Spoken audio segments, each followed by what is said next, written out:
तो चलिए शुरू करते हैं। दोस्तों, मैं आपका होस्ट लोकी और आप देख रहे हैं क्रिकेट विजनरी। आज हम रिव्यू करेंगे इंडिया वर्सेस इंग्लैंड का जो पहला ओडीआई खेला गया था उसके बारे में। वो खेला गया था नागपुर के वीसीए स्टेडियम पर और यहाँ पर जॉस बटलर ने टॉस जीतकर पहले बैटिंग करने का निर्णय लिया। बेन डकेट और फिल शॉट ने बहुत ही बढ़िया साझेदारी की, 75 रनों की। लेकिन उसके बाद आता है मैच में ट्विस्ट। जो श्रेयस अय्यर है वो रन आउट कर देते हैं फिल शॉट को और उनकी साझेदारी टूट जाती है। उसके बाद आते हैं जो रूट। वो एक ओवर के बाद यहाँ पर 10वें ओवर में हर्षित राणा वापस आते हैं और जो 2 विकेट ले जाते हैं। हैरी ब्रूक और बेन डकेट को आउट कर देते हैं। उससे पहले मैच में हर्षित राणा के लिए कुछ भी अच्छा नहीं जा रहा था। एक ओवर में उन्होंने 26 रन दे दिए थे, लेकिन उन्होंने बहुत ही बढ़िया कमबैक किया। क्यों हिला डाला ना। उसके बाद हम बात करेंगे जो आगे के बैट्समैन है। जॉस बटलर आए और जॉस बटलर ने रूट के साथ अच्छी साझेदारी निभाने की कोशिश की, लेकिन यहाँ पर जो रूट को आउट कर देते हैं रविंद्र जडेजा और रूट एलबीडब्ल्यू आउट होकर पवेलियन जाते हैं। जो जेकब बेतल है वो लिविंगस्टन से पहले आते हैं। जेकब बेतल और जो जॉस बटलर है वो अच्छी साझेदारी निभाते हैं। उसके बाद जो अक्षर पटेल है वो जॉस बटलर को आउट कर देते हैं और यहाँ पर इंडिया को मैच में वापस लाते हैं। उसके बाद आते हैं लिविंगस्टन और जाते हैं लिविंगस्टन। हर्षित राणा ने उनको बाउंसर डाल के डरा के आउट कर दिया है। इस सीरीज में भी कंटिन्यू रहा है लिविंगस्टन का घटिया फॉर्म। उसके बाद जो बैट्समैन आते हैं और जाते हैं, जो ब्रेडन कार्स है हो गए, जो आदिल रशीद हो गए, साकिब महमूद हो गए, वो आते हैं और जाते हैं। बस जोफ्रा आर्चर ने 21 रन बनाए और इंग्लैंड के टोटल को पहुंचाया 247 तक। ये कौन सी ओडीआई खेल रही है इंग्लैंड? मैं ऐसा क्यों कह रहा हूँ ये आप ही देखिए। ये रहा इंडिया का T20 स्कोर और ये रहा इंग्लैंड का ओडीआई स्कोर।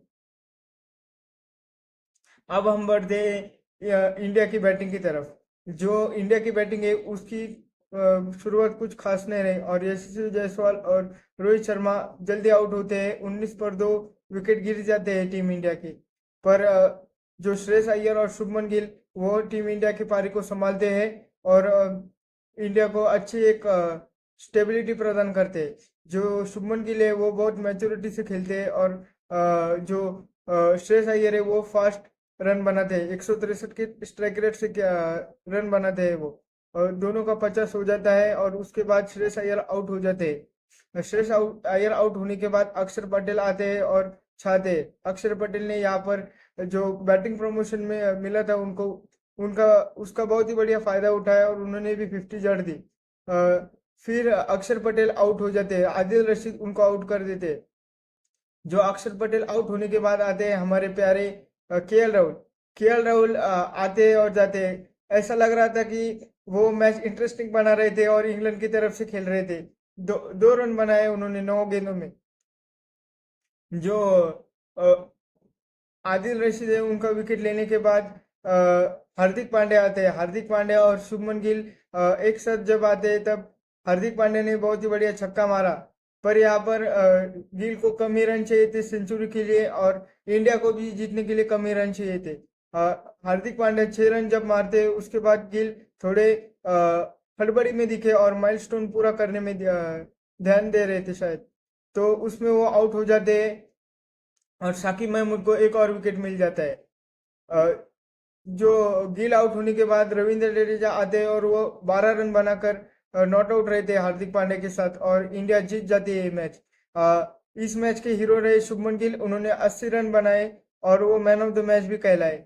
लेकिन असली ड्रामा तो मैच के बाद शुरू होता है। मैच के बाद जो इंटरव्यू हुआ है श्रेयस अय्यर का, उसमें उन्होंने कहा था कि मैं ओरिजिनली इस मैच के प्लान में ही नहीं था, क्योंकि जायसवाल को डेब्यू देने वाले थे और मैं यार बैटिंग लाइनअप से बाहर होने वाला था। लेकिन यहाँ पर विराट कोहली इंजर्ड होने के कारण मैं आज खेल रहा हूँ। जोर जोर से बोल के लोगों को स्कीमें बता दे। तो ये मुझे समझ में नहीं आ रहा था। आप अगर 2023 का वर्ल्ड कप देखें, 2023 के वर्ल्ड कप में one of the best batsman थे श्रेयस अय्यर। उन्होंने 4 नंबर के पोजीशन में बहुत ही बढ़िया रन बनाए थे और आप उसी से छेड़छाड़ कर रहे हो, ये गलत बात है।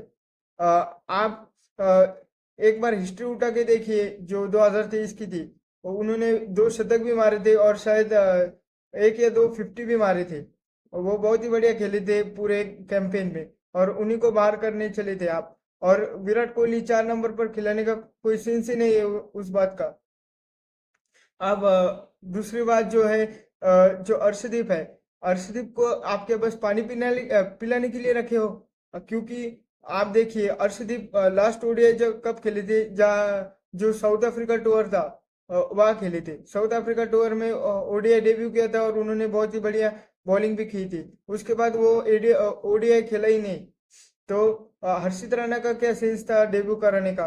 भले उन्होंने अच्छा परफॉर्मेंस दिया, लेकिन आप देखिए ना, बुमराह एक ही तरह के बॉलर, हर्षित राणा एक ही तरह के बॉलर, वो अर्शदीप एक लेफ्ट आर्मर है, और लेफ्ट आर्मर की वेराइटी हो जाती है। अपने इंडिया के जो बड़े बड़े बल्लेबाज है, जैसे कि विराट कोहली, रोहित शर्मा, उन्हें जो लेफ्ट आर्मर है उनसे दिक्कत होती है।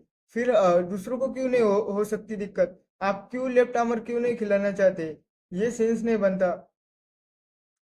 अब तीसरी न्यूज ये है कि Marcus Stoinis immediate retirement announce कर देते हैं ओडीआई से। अब देखिए ना, उनके पास मिचेल मार्श नहीं है, मार्कस स्टोइनिस नहीं है, पैट कमिंस नहीं है, जॉश हेजलवुड नहीं है। ये 4 तो नहीं थे, पर कैमरन ग्रीन भी नहीं है। ये 5 जो मेन प्लेयर है ऑस्ट्रेलिया के, वो नहीं है पूरे स्क्वाड में। अब वो कौन से प्लेयर रिप्लेसमेंट में लाते हैं, देखते हैं।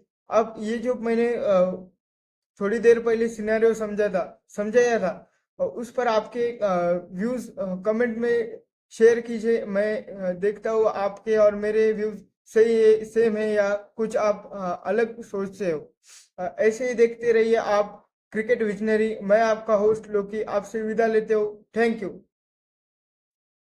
खत्म। Bye bye, tata, good bye, गया।